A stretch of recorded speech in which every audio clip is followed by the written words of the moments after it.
Hello everyone, and welcome to Hill Street. Today's story is, I think I found something I wasn't supposed to. If you end up enjoying this story, please leave a like. And if you enjoy hearing stories from me, please subscribe and become a resident of Hill Street and let me know how I'm doing in the comments. Now, let's get to this nightmare. I live in a small town. Here we have an old legend, Allard Manor. The Allards were once high-ranked members of the town, with a large estate, acres of land, servants, and more importantly, plenty of heirs. Their future was all but secure, until one day, their oldest son and heir, Lucas, mysteriously passed away. The estate was to pass on to their second oldest, Marcellus. In the coming years, the Allards would suffer quite a lot of loss. The mother would die on the birthing bed. The head of the family was found in the lake. Marcellus inherited the land, and sealing himself and his family away inside. Rumors spread of him practicing dark magic to bring his family back. No one quite knows what happened from there. The whole family just disappeared. I'm a journalist here, and today, a package was delivered to my apartment. I opened it and found enclosed a diary. Upon opening it, I found it belonged to an old colleague and friend of mine, Brooklyn. She disappeared years ago, investigating this manor. The cover had blood splattered on it, marked in small, spiky handwriting, definitely not hers, was an M.A. Despite my better judgment, I opened it and started reading, and what I found chilled me to my core. Tonight, I'm going to find out what happened at the Allard Manor all those years ago. Rumors have spread like wildfire since they faded away 2 centuries ago. Some think that they were all murdered, others that they had fled back to France after the tragedies. Most, though, believe they died practicing black magic. Of course, these rumors are nothing more than that, and I'm going to prove everyone wrong. No one believes I'll find anything. The manor's been abandoned for centuries, Brooklyn. What do you think you're gonna find in there? Answers. Walking towards the property, I'm welcomed by a large iron gate, about 10 feet tall and 7 or 8 feet across, with a sign scrawled across it in small spiky handwriting, Allard Manor. Any trespasser shall be punished as seen fit by the head, Marcellus Allard. Never defaced. Even rebellious teenagers avoided the manor. A place of evil, they say. The devil haunts that place. The gate was still as bright as the day it was forged. I threw my shoulder into it. It wouldn't budge. Pushing and pulling, clawing away at the dirt beneath it. Nothing. Throwing my hands up in exasperation, I looked for a way to climb over. The walls surrounding it were easy enough. While about 12 feet tall, ivy clung to them, as if trying to choke the life out of them. I scaled them easily enough. In the distance, the manor rose, darker than the night. The moon, the sole source of light. I ran across the field, overgrown with grass and weeds. Upon reaching the manor, I was struck by its beauty. Despite having long fallen into disrepair, it was still magnificent. The scale alone was impressive, easily 8 stories tall, with towers climbing well above that. I tried the front door. No purchase. Walking around, I found an open window at the back. Unfortunately, unlike the walls, ivy didn't cling to the manor in quite the same way. Reaching up, I just about managed to reach the windowsill. Pulling myself up from there, I was inside. Darkness clung to the air, thicker than oil. It pressed around me, suffocating me. Turning my flashlight on helped little. I looked around. I was in what appeared to be some sort of library. Bookshelves lined the walls, covered in dust and cobwebs. The room seemed to go on forever. A maze going up what looked to be 2 floors. The bookcases were lavish, made of walnut wood, intricately decorated. It was clear already the Allards had spared no expense. Stairs led up to a balcony on the 2nd floor, winding around through all the bookcases. I plucked a book from a shelf, brushing the dust and cobwebs off. It was untitled. The pages were written in large, swooping handwriting. The first page read, May 23rd. Marcel's now the heir. I'm happy for him. It's all we ever wanted. I miss my brother, Lucas. As dull as he could be, he was still my brother. The funeral will be held tomorrow. Sasha is the very picture of decorum. May 24th. The procession was wonderful. Many came to say goodbye, and he had a truly regal send-off, just as he deserved. Marcel was officially announced as the heir of our family. I could see him swell with pride at the thought of it. All day he's been entertaining guests and friends, making sure to establish connections.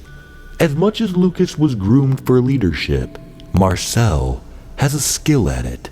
I skip a few pages. September 3rd. Father was found in the lake. Marcel has inherited the lands. He's locked us off, kept us separate from the world. I've been locked in here with my family. Of course Sasha supports him. I want to leave. I don't trust Marcel. Not anymore. I skip a few more pages. January 8th. Marcel started doing something down in the basement. I don't know what, but I know it's nothing good. He's locked us all in here. He's even lost the support of Sasha. I talked with him today, and when I looked into his eyes, all I saw was darkness. Servants have been disappearing. Even family has gone down into the basement, never to return. Marcel called our younger brother down there today. I fear he'll never return. My family and I are planning our escape. We leave on the morrow. April 17th. All I see is darkness. All around me, the worms. They've crawled into my ears. My family, red. My brother does his best. What is that you say? All for the best. Yes, all for the best. Goodbye, Mother. I closed the book, returning it to its spot on the wall. What am I supposed to do with this? I look towards the door, pushing it open. It does so without protest. It opens into a large hall. A rounded staircase winds around, up 5 floors. Throughout the hall, tables are strewn around. Pages, books. Doors lead to many rooms, all of them locked, all of them refusing to budge. Only one door remains, a red one. I open it. It creaks slowly. A set of stairs winding down into the depths. The walls are slick, the only light beaming from my flashlight. After what feels like hours, I finally reach the bottom. A small room filled with a desk and one bookcase. The bookcase is empty, except for one book. The desk bare and faded, but for one candle. The chair has a leather backing. Nothing appears out of the ordinary. It certainly doesn't describe the basement that was depicted in the diary. I pulled the book off the shelf. It has no title, and its pages are bare. Then, I hear hinges creak and groan, and the bookshelf swings inward. All for the best. All for you. The hallway is very thin. No more than a person could fit in it. Following it down, it leads to a fork. Taking the left path leads me to a small room. Torches line the walls, lit. Candles and papers litter the floor. A door lies to the end of the room, and in the center lies a circle, painted in an eerie familiar red. Trust me, it's all for the best. I did it for you. I did it for all of you. Who are you? I turn around, searching the room, but no one's here. And who do we have here? A defiler. Run. A scream echoes down the hallway I came from. I run to the door, wrenching it open. It creaks, just like the others down here. I run along, not noticing the turns, and I end up back in the manor. Only this time, it's different. Brilliantly lit by a massive chandelier overhead. The tables are all neatly aligned along the walls, and, most noticeably, a corpse hangs swinging from the balcony overhead. I hear a scream behind me once again. I turn around, and standing behind me, dressed in a wedding dress, the very picture of elegance, stands a woman with sad brown eyes. She looks at me forlornly. I'm sorry you came here, but we all have a part to play.